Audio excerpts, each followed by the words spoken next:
work that I do is really a passive biohack to get participants' brains right there, whereas a seasoned meditator like a monk or something might take a lifetime to be able to access theta that quickly.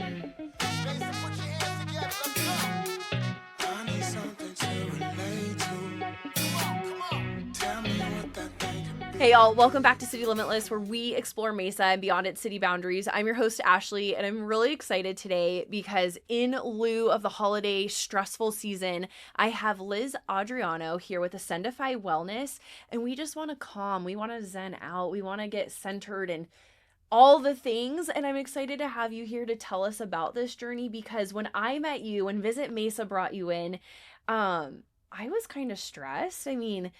And you brought something to our organization that I've never experienced in a corporate setting. So to know that this is available for companies in our city is amazing. But we'll dive into all of that. I just want to say welcome, and I'm so excited to have you. Thank you so much, Ashley. I'm so excited to be here. It's such an honor to have the opportunity to chat with you and showcase all the great wellness we bring to companies in Mesa. Yes. Well, speaking of wellness, I want to dive into your personal story, get a little background of who you are and kind of how Ascendify came about. So let's get into it. Great. Tell me about your corporate life. Let's start there. Yeah, so I spent almost 15 years in a big ag Fortune 500 company, and I was on kind of this accelerated leadership track, moving through the organization. And so I started out in Lean Six Sigma, process improvement. It's sunflower seed production plants, and then into triple crop production plants. I moved into supply chain leadership roles, production leadership roles, and then into talent management, and then spent the last several years of my career with the business in research and development, working in innovation management and in biotechnology. Wow. Now, when you spoke to me and the guests that you had at one of your wellness retreats, we can call it a retreat, right? It felt like a retreat. You mentioned something about corporate burnout, and that's kind of where your journey down this wellness path started. Can you elaborate on that? Yeah, definitely. It really snuck up on me. So I've always been a really active, fit person. For the last 8 years, I've worked with a phenomenal women's health and fitness coach, Melissa Lehman. So she does all my nutrition, my weight training programming. And so I was doing all the right things, but I was a mess. I had 3 urgent surgeries in 3 years, one being a discectomy, a disc replacement in my spine, cervical spine. And I was just everything was going wrong in my body. My cholesterol was high. I was with chronic insomnia. I was shaking all the time. It was just, everything was going wrong, and it seemed so unexplained. And so I went to medical specialists, dozens of medical specialists, went through all these surgeries, and I kind of thought something's just wrong with my health. I need to triangulate what's wrong with my health. And then I watched this video that my husband shared with me with Dr. Andrew Huberman and Dr. Newport. And it was a 10-minute clip from one of his podcasts around burnout. And it changed my life forever. Sure. So they really were talking about, and Dr. Newport was talking about the hyperactive hive mind, as he's kind of coined it, in the corporate sphere in today's technology saturated climate and environment and everything. And it's really this context where we're in meetings back to back all the day, which exactly what I was going through. Sometimes starting from 5 a.m. because of different time zones and whatnot. Back to back meetings every day, plus all this deep work to do and no time to do it. So we're trying to multitask, and then people are messaging on Slack or Teams or whatever, and then you're in the meeting and you're double tasking on that. And our brains are not designed for this. So we have the highest paid thought leaders, and we're not doing work that's truly valuable to the business because of this whole context. And it's not that it's necessarily a fault of the company. It's the context of our technology and the lack of our evolution to it, basically.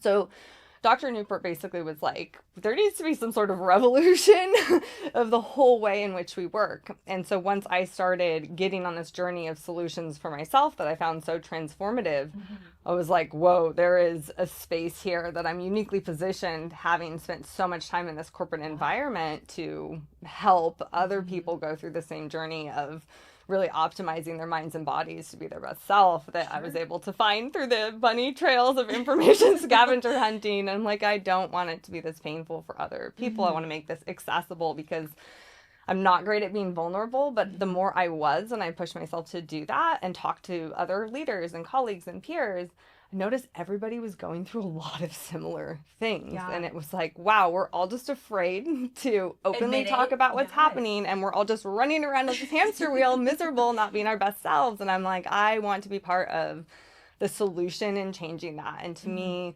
what I've done with the business and everything was just the best way I found that I thought I really could make an impact and a dent in like starting action and doing that. Yeah, well, I'm excited. And I mean, I don't want to say I have a dense background in yoga or any kind of meditation, but I've dabbled in stuff. And like, you know, when we've sat through a couple of your classes, like there is a sense of relief that you leave with. Like my chest felt a little bit lighter, you know, and obviously that's your goal. But I want to get into now Ascendify. Like, you know, I had to make sure I'm saying it right. It's a very cool company title. I do think that is cool. Can you tell me about where you got that title and what your business actually does for individuals and corporations? Yes, absolutely. And so I spent a lot of intentional effort on naming the business and went through some different names and did some rebranding, renaming to really hone in on how I wanted to represent truly what we do and the value that we bring. I kept coming back to ascend because it really means like to climb or to rise, right? And then the suffix of "ify" really means to like to make happen or to cause. And my ultimate, you know, work is all about uplifting people, basically uplifting, driven high achievers to become and be their best selves and realize that less is more. So actually it's not about hustling harder. It's about resetting smarter strategically. And then I offer these effortless solutions for companies and businesses to be able to do exactly that using science-backed and neuroscience-backed modalities in the wellness space. And so I really landed on Ascindify for that reason. And I chose wellness over some other things that might have SEO optimized better, like Ascendify sound meditation or something like that, because I do also offer somatic yoga solutions. But I specifically chose wellness because it's about health, but also the definition has this kind of element of it of actively pursuing goals. And these kind of driven, high professional, high achieving athletes, you know, professionals, leaders that I work with and support are very goal oriented, right? And so the goal is to uplift people, to help everyone optimize their minds and bodies to truly be their best selves. And that's my passion that drives me every day and why I chose to found the business that way. And I even was very intentional about the logo and the colors. The green is like go, right? Green light, go forward. And the gray is really symbolic of the neuroplasticity I've worked through in my own journey, of instead of being kind of all or nothing thinking like I used to be, really embracing this gray area and understanding that you can rewire your neural pathways at any time. I used to think there's no other path for me besides the path that I'm on in this corporate leader trajectory.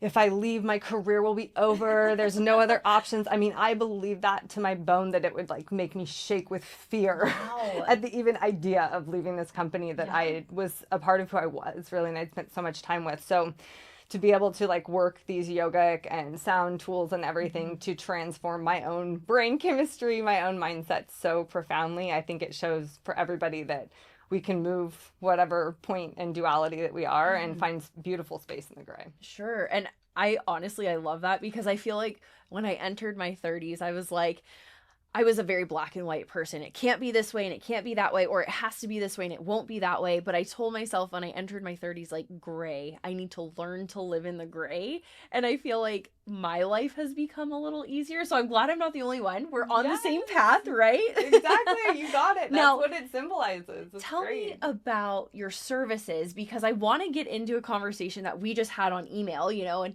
I mentioned sound baths and you were like, pump the brakes. Well, that's what it felt like. Pump the brakes. It's not a sound bath. It's a sound meditation. Yes. But I want to educate people like on the difference of that, because that is a big deal. Can you tell us a little bit about what the sound bath version is versus a sound meditation that you offer? Absolutely. So a sound bath, and there are a lot of varying opinions on this, right? This is an emerging field, but I've done a lot of deep scientific research, hundreds of hours. And so that's where my perspective I'll share and background comes from, is that sound bath has more of this element of, I would say, chaos. And I have a blog article that I've recently published about choosing the right sound meditation or sound bath that's right for you and your body. And they're the kind of elements of sensation type of practitioners, and then safety type of practitioners. And so I operate under somatic containers and principles of safety and goal-oriented achievement. So if we look at sound bath, it's kind of more chaotic. Like you might see a practitioner that's like over here in the gong, and then these bowls back here, and then these bowls and this. So it's kind of like music, jazz in the background at a hotel or something, where you're like, okay, this sets a vibe, but like, do you feel restored? Like probably not, because now you're creating mathematically like musical dissonance. It can actually create tension. It can activate the amygdala and fear centers. So it can be an enjoyable experience for some, but if people are really stressed out, this can actually be an unsafe and triggering environment. So with sound meditation, and all the way my kind of sound activations and experiences are structured is with a very clear goal in mind. And so we start with a meditative prompt that's designed to the company, the organization, the business, whatever it may be, some gentle movement, and then we move into the sound session, and then we close integrating that again. And why this is so powerful, and specifically in the sequence that I do, is that with these instruments, we create something called brainwave entrainment.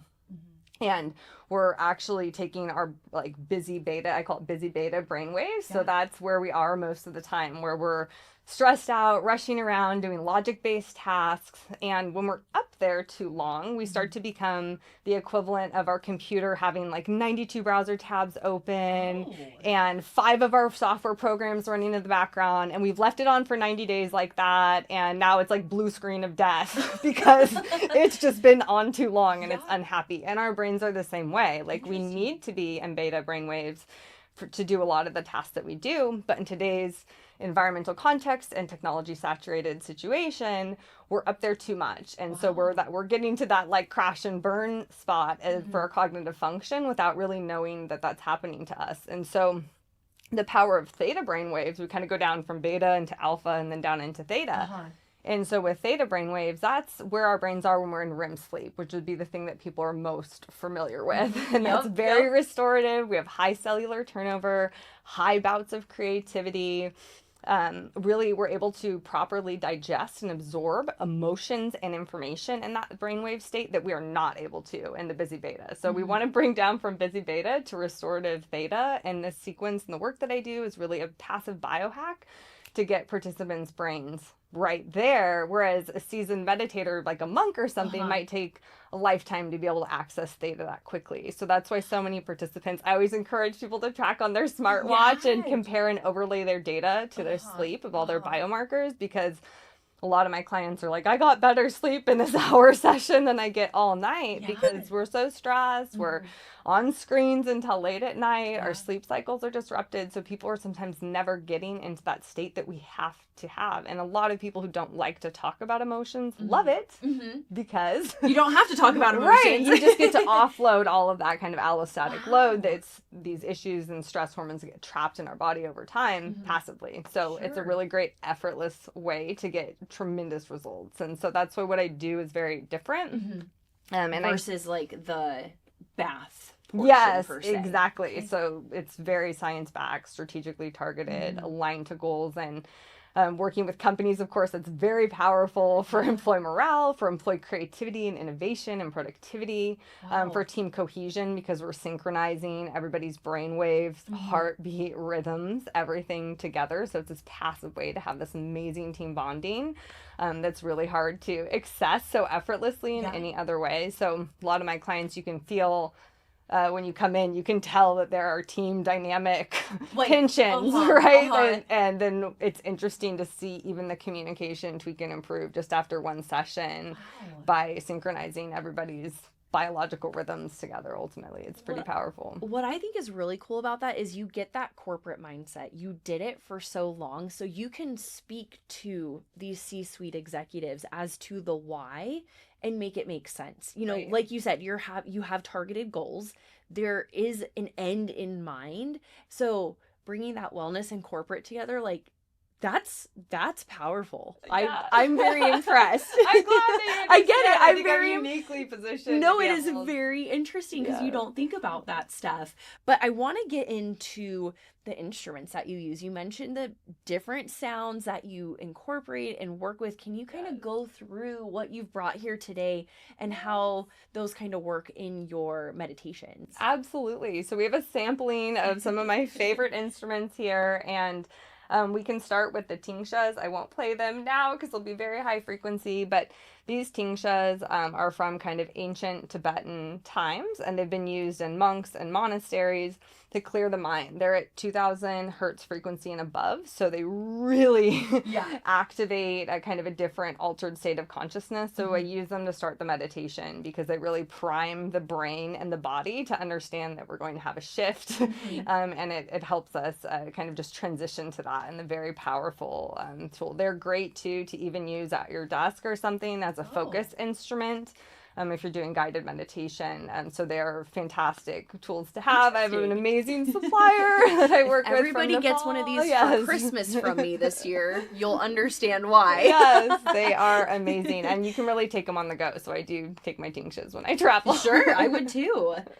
And then we have the Chinese wind gong. There are a lot of different type of gongs out there. And I've been very intentional about my choice in the Chinese wind gong. It's my personal favorite for a variety of reasons. But this goes all the way back to the Bronze Age when they were kind of originally came about, and they were used by monks in monasteries for meditation, for cleansing spirits, and a lot of these type of things back in the Bronze Age. And what I really like about this, it's really great for brainwave entrainment because you get a lot of rippling, deep, resonant sound that cascades through any room or environment differently and interacts with the environment. And so brainwave entrainment actually works on that beat frequency. So it's not necessarily the frequency of the gong itself. It's the frequency, the same thing with the crystal bowls. It's the frequency between the different notes, that slight resonance difference that gets into that brainwave entrainment of that 4 to 7.4 hertz that our theta brainwaves operate in. So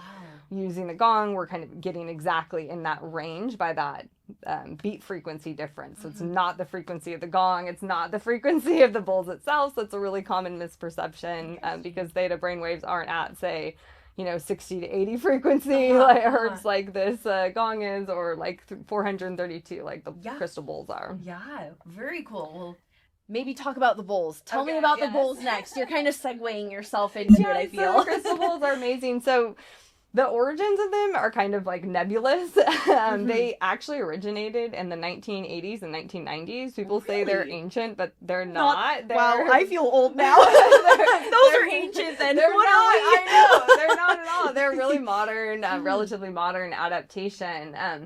But they are very powerful tools and instruments. There's a lot of different kind of folklore about the origins of them, but I've not been able to dig down really reputable sources. But they operate off of the same theta brainwave entrainment principle that we just talked about with beat frequency. So they're tuned, the one sets that I have, I get extra large ones, and they are tuned to 432 hertz, but it's that beat variance and that slight resonance difference that creates that brainwave entrainment. And what's really important to note about the bowls, and really all the instruments, is that bigger is better. No kidding. Okay. Size matters when it comes to sound You've instruments. heard it here. Yes. So if you see like a really small, like 10-inch drum or gong or something like that, that is not going to have a smooth, deep resonance. It's going to be tingy, kind of like nails on a chalkboard. Wow. So really with the bowls, we want to have, this is like a 14-inch set. We really want to have a bigger set.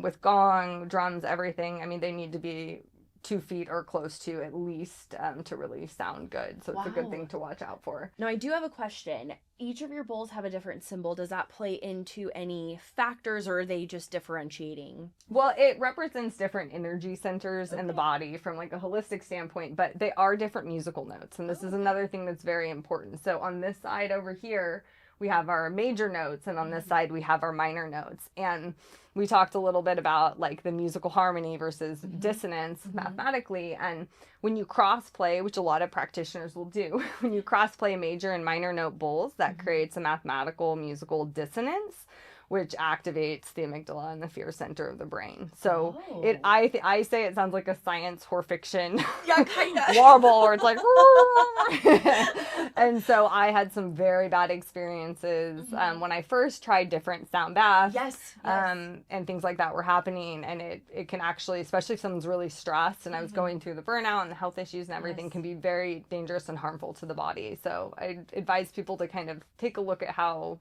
bowls are set up by a practitioner, because it can be a good indicator. Wow, that's very insightful. Now walk me through a couple of the other drums that you have here, because one of the drums is my favorite, but the other still has a special place in my heart too. So these are two different percussion instruments that I use. This is a buffalo drum and this is an ocean drum. And it's really special for Arizona to me in my heart as well, because these are all based in Native American backgrounds and heritage of their original origins that have now been adapted into kind of the sound meditation field. Again, size really matters on the drums. If we start with the buffalo drum, it's so powerful, and we use it kind of in the middle of the sequence of my meditations, because when you're using this type of rhythmic drumming on these type of drums, scientists have found that it actually helps you increase the efficiency of your neural pathways between your right and your left brain. So this is a very powerful integrator. It activates the parasympathetic nervous system. It's been used, drumming has been used all over the world, right? These are from like a Native American type of historical perspective, but very, very powerful instrument to use in the middle of the set. Then these drums have a really cool history too, the ocean drum, because they were originally actually used and created by Native Americans with water in them. So they actually filled these bowls with water and had skins that they would tighten and secure over the bowls and slosh and move that around to create that oceanic sound, which is really cool. So then the adaptation that kind of transitioned us to get to these type of ocean drums that we have today was back in the 1970s. There was a French composer that, I forget the name of it, but he created the first kind of prototype of something like this, where there's seed beads and everything in the drum.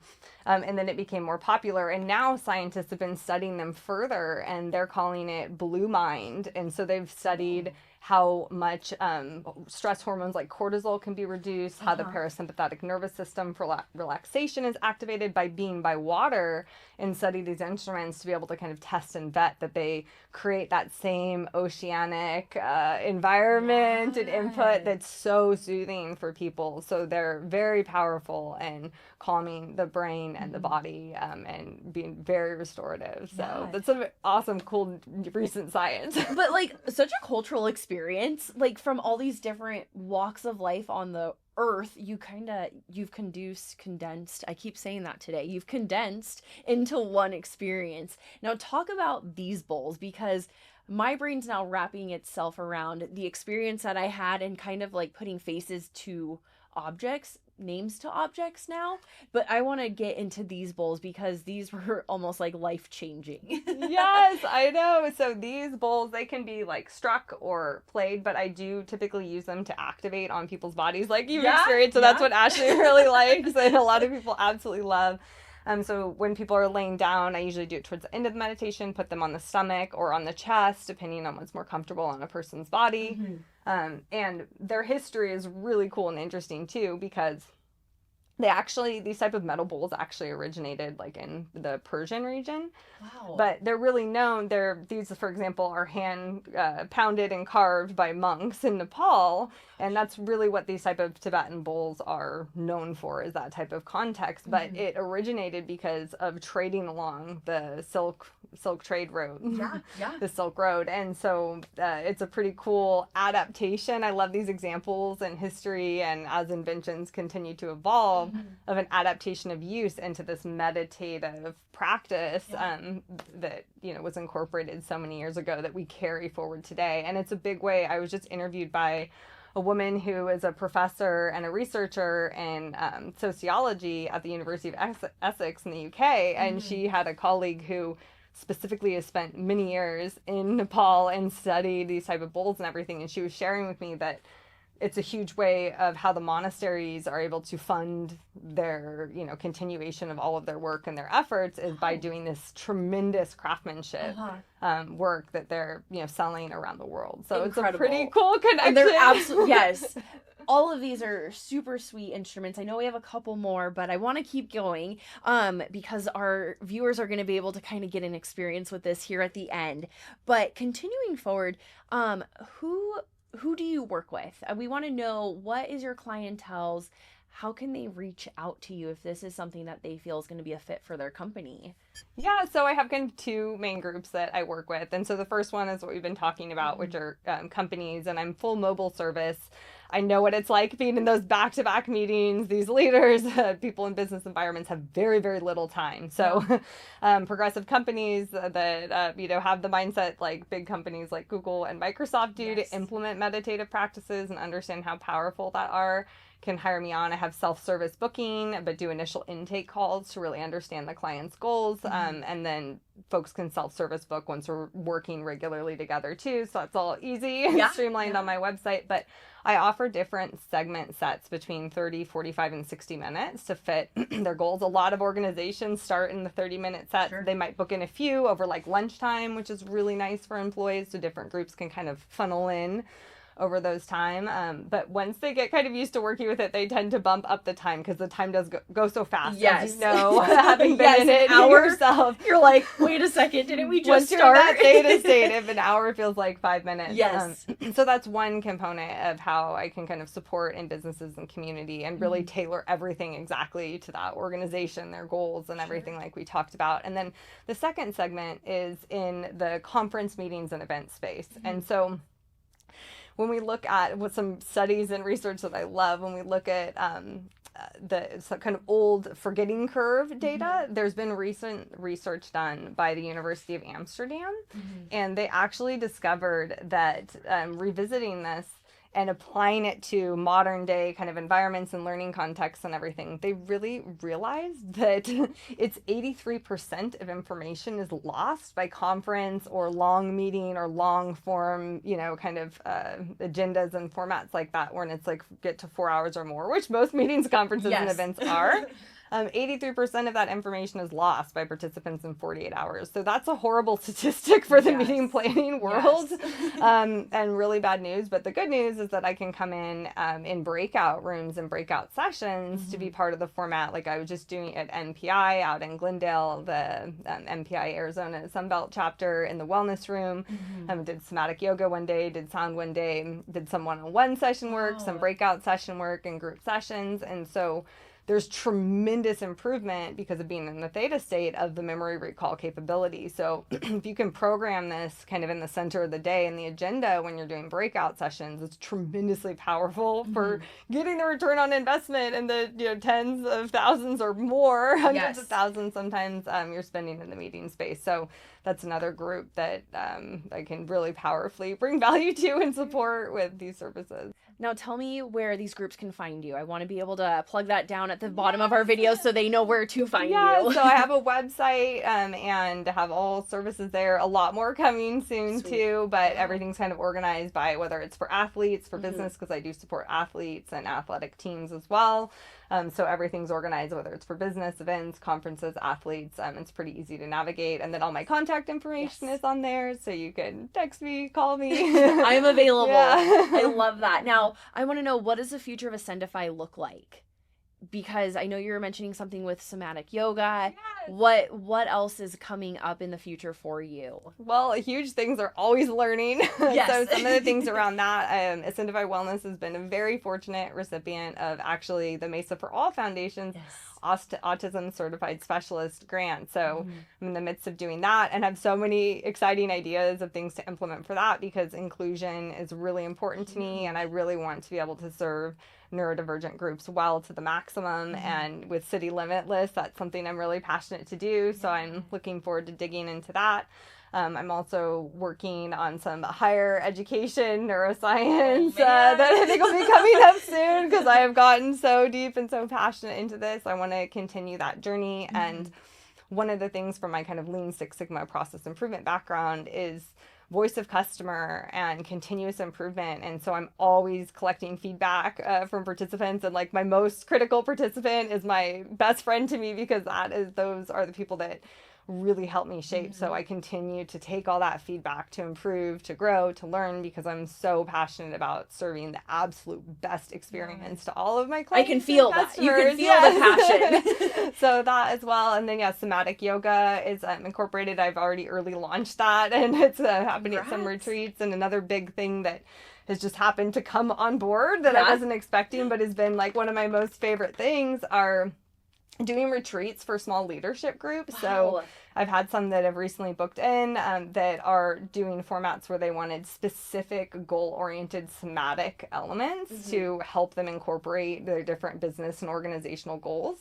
And then also sound meditation at the end. So we are going to work, I created like customized workbooks. So I did a lot of global facilitation. I have my Cambridge CELTA certificate that really informed a very participant-centered way of facilitating that I'm really passionate about. So it's been really amazing to have the convergence of this wellness space and the really in-depth business work and development, be able to kind of coalesce. And I think I'll be moving more into that space, and this kind of beautiful thing that popped up that I hadn't really anticipated as it's continued to grow. Well, congratulations. There's so much with Ascendify. Like, I'm excited that Visit Mesa, City Limitless, Mesa for All, we get to work with you in these specific spaces for the inclusion and the neurodivergent aspect of things, because I know you can bring so much to these groups of people. But before we wrap, we are City Limitless right here in Mesa, and I need to know, when you are not meditating, what are you doing in Mesa? Well, I love the great outdoors that Mesa has to offer. And so my husband and I spend a lot of time hiking different segments of the Hawes Trail system is one of our favorites. And my amazing Pilates coach hosts out on the lake, stand-up Pilates paddleboard classes. Oh my gosh. So I love doing that. And I'm at every class. So those are like two of my absolute favorite things to do in Mesa. And I really encourage people to go soak up every inch and drop of these gorgeous outdoors in the city. We're gonna have to share that with our followers. But Liz, thank you so much for coming and hanging out with us. All right, guys, that's a wrap. Catch us on YouTube. Don't forget to like, comment, subscribe, and we'll see you next week. Happy holidays. Bye. I need somewhere to escape to.